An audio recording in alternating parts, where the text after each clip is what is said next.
Breaking news flashed across screens worldwide. Millions of computers had suddenly crashed, bringing businesses, hospitals, and even air traffic to a grinding halt. The culprit? A single software update from one of the world's leading cybersecurity firms, Crowdstrike. In a twist of irony, the very software designed to protect us had become the source of a global digital meltdown. This wasn't just another tech hiccup. This was a catastrophe that touched nearly every corner of our interconnected world. From Wall Street to Main Street, from emergency rooms to airport terminals, the ripple effects were felt far and wide. But how could this be even possible? First, we need to rewind a bit and look at the company at the center of this digital storm. CrowdStrike's story began in 2011, when three tech visionaries, George Kurtz, Dmitry Alperovich, and Greg Marston, came together with a bold idea. They saw a world hyper-connected and increasingly vulnerable to cyber threats and decided to build a company that could stand as a digital guardian. Their vision was to create cutting-edge cybersecurity software that could protect businesses and governments from the most sophisticated hackers and cyber criminals. From the start, CrowdStrike was different. Instead of relying on traditional antivirus methods, they pioneered a cloud-based approach that could detect and respond to threats in real time. Their flagship product, Falcon, quickly gained a reputation as a formidable defense against cyber attacks. As cyber threats evolved, so did CrowdStrike. They were at the forefront of investigating some of the most high-profile hacks of the past decade. Remember the Sony Pictures hack that leaked embarrassing emails and unreleased movies? CrowdStrike was there, piecing together the digital breadcrumbs that eventually pointed to North Korea. When the Democratic National Committee's servers were breached during the 2016 U.S. election, it was CrowdStrike that first sounded the alarm about Russian interference. These high-profile cases catapulted CrowdStrike into the spotlight. Suddenly, everyone from Fortune 500 companies to government agencies wanted CrowdStrike's protection. By 2018, they were valued at over $3 billion, and by the next year had gone public on the NASDAQ. Their client list includes the top names in global business and finance. But with great power comes great responsibility. CrowdStrike's Falcon software wasn't just another app running in the background of your computer. It had deep, privileged access to the core of operating systems. This level of access was necessary for Falcon to do its job effectively, scanning for and neutralizing threats before they could do harm. But it also meant that if something went wrong with Falcon, the consequences could be catastrophic. And on July 19, 2024, something did go very, very wrong. It started in the early hours of the morning, Eastern Time. CrowdStrike, like many tech companies, regularly pushes out updates to its software to stay ahead of emerging threats. These updates usually happen silently in the background, with users none the wiser. But this update was different. As millions of computers around the world downloaded the latest version of Falcon, something unexpected happened. The update contained a critical flaw, a bug that caused Windows computers to crash spectacularly. Within minutes, reports started flooding in from around the globe. Computers were locking up, displaying the dreaded blue screen of death, and then rebooting, only to crash again as soon as they came back online.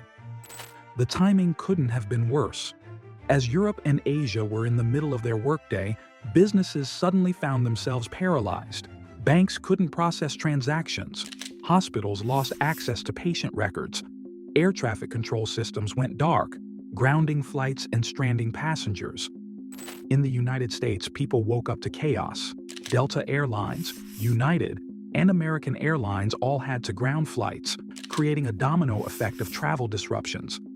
Emergency services that use 911 reported problems with their lines. Even television stations, including Sky News in the UK, had to halt live broadcasts. As the scale of the disaster became clear, cybersecurity experts around the world scrambled to understand what was happening. Initial fears of a massive coordinated cyber attack gave way to a more unsettling realization. This was an own goal, a self-inflicted wound by one of the very companies entrusted to protect us from such catastrophes. CrowdStrike's CEO, George Kurtz, quickly took to X to address the crisis. CrowdStrike is actively working with customers impacted by a defect found in a single content update for Windows hosts, he wrote. This is not a security incident or cyber attack. The issue has been identified, isolated, and a fix has been deployed. But the damage was already done. As the hours ticked by, the economic impact of the outage began to come into focus. Early estimates suggested that Fortune 500 companies alone could face losses of over $5 billion. The healthcare and banking sectors were hit hardest, with estimated losses of $1.9 billion and $1.1 billion respectively. And for many businesses, the outage exposed an uncomfortable truth. Their entire operation was dependent on a single point of failure. In their quest for top-notch cybersecurity, they had inadvertently made themselves vulnerable to a different kind of risk. As IT teams around the world worked frantically to get systems back online, we saw a clearer picture of what went wrong. The problem, it turned out, wasn't with CrowdStrike's core Falcon software, but with a seemingly innocuous configuration file that helps Falcon detect signs of malicious hacking.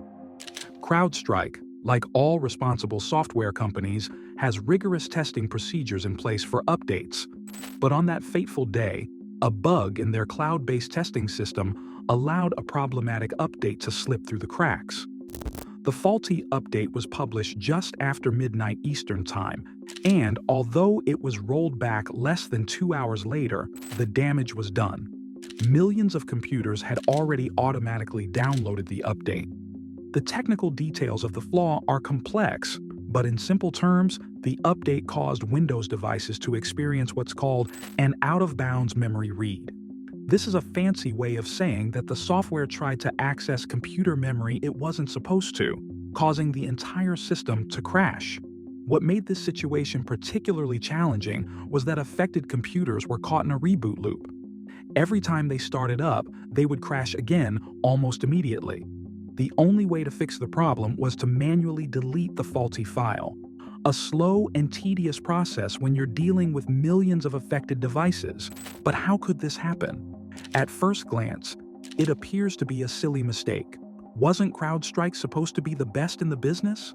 And perhaps most importantly, how could we prevent something like this from happening again? The incident laid bare the double-edged sword of modern cybersecurity. On one hand, sophisticated security software like Falcon is essential in a world of ever-evolving cyber threats. On the other hand, giving any single piece of software such deep access to our systems creates a potential single point of failure. It's a dilemma, isn't it? We need robust cybersecurity. But as this incident showed, even the guardians need guarding.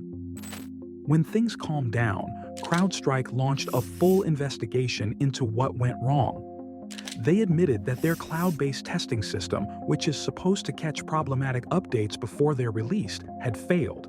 Even more worryingly, they revealed that this system had appeared to function normally for other releases earlier in the year. This suggested that the flaw might have been present for some time, just waiting for the right conditions to cause havoc. The company pledged to overhaul its update process in light of the incident. They announced plans to move to a staggered approach for releasing updates so that not all customers receive updates at the same time. They also promised to give customers more control over when updates are installed. So, yes, the incident is over and the computers are out of that blue screen and the systems are back to normal operation. But do you know what it meant? The incident had exposed a fundamental vulnerability in the way we approach cybersecurity. It wasn't just about CrowdStrike. It was about the entire ecosystem of security software that we rely on to keep our digital lives safe. The fallout from the incident was swift and far-reaching. CrowdStrike's stock price plummeted 9%, wiping billions off the company's market value. And money in these scenarios is synonymous with public trust. CrowdStrike had built its reputation on being the go-to company for cybersecurity. They were the ones you called when you'd been hacked, the ones who could track down even the most sophisticated state-sponsored attackers. Now, they were the ones who had caused a global IT meltdown. To be fair, this is not something new. Kostin Ryu, former employee from Kaspersky, says that CrowdStrike is far from the only security firm to trigger Windows crashes. Updates to Kaspersky and even Windows' own built-in antivirus software, Windows Defender, have caused similar blue screen of death crashes in years past. So what makes the news so shocking? The problem is that unlike Kaspersky or Windows Defender, Crowdstrike operates on a much larger scale, with many companies involved. That's why the incident forced a reckoning in the cybersecurity industry. For Crowdstrike, the road to recovery would be long and difficult. They would need to not only fix the technical issues that led to the outage, but also rebuild trust with their customers and the wider public. But beyond the immediate fallout, the incident sparked a broader conversation about cyber resilience. It became clear that in our interconnected world, it's not enough to just focus on preventing attacks. We also need to be prepared for when things go wrong, whether due to malicious actors or, as in this case, human error. The World Economic Forum, in collaboration with the University of Oxford, had already been working on a cyber resilience blueprint initiative. This project took on new urgency in the wake of the Crowdstrike incident. The goal was to develop a common understanding of business cyber resilience and collect best practices from around the world. The key insight from this work was that cyber resilience isn't just about technology, it's about people, processes, and business strategy. The principal actors of technology organizations need to identify their critical business processes and ensure they can continue operating even in the face of major disruptions. This requires ongoing conversations between IT teams and business leadership, real-time prioritization, and regular testing of continuity plans. We are so connected. Our social lives, our bank accounts, our personal information, it's all on the web. Safety is a right, especially in such an intangible environment. So we need a more diversified approach to cybersecurity. It's tempting to rely on a single, highly sophisticated security provider, but this creates a dangerous single point of failure, as we already saw. To be clear, this wouldn't be the last time something like this happened. Our reliance on complex, interconnected digital systems is only going to increase. The question isn't if another major IT failure will occur, but when, and how prepared we'll be when it does. The Crowdstrike incident is just an unfortunate wake-up call, a reminder of the fragility of our digital infrastructure. It showed us that even the guardians need guarding, that no system is infallible. And yes, this outage of 2024 will go down in history as one of the most significant IT failures of our time. But it will also be the memory of a mistake too embarrassing to repeat. So, how do we ensure that the software meant to protect us doesn't become a vulnerability itself? That is the question we have yet to answer.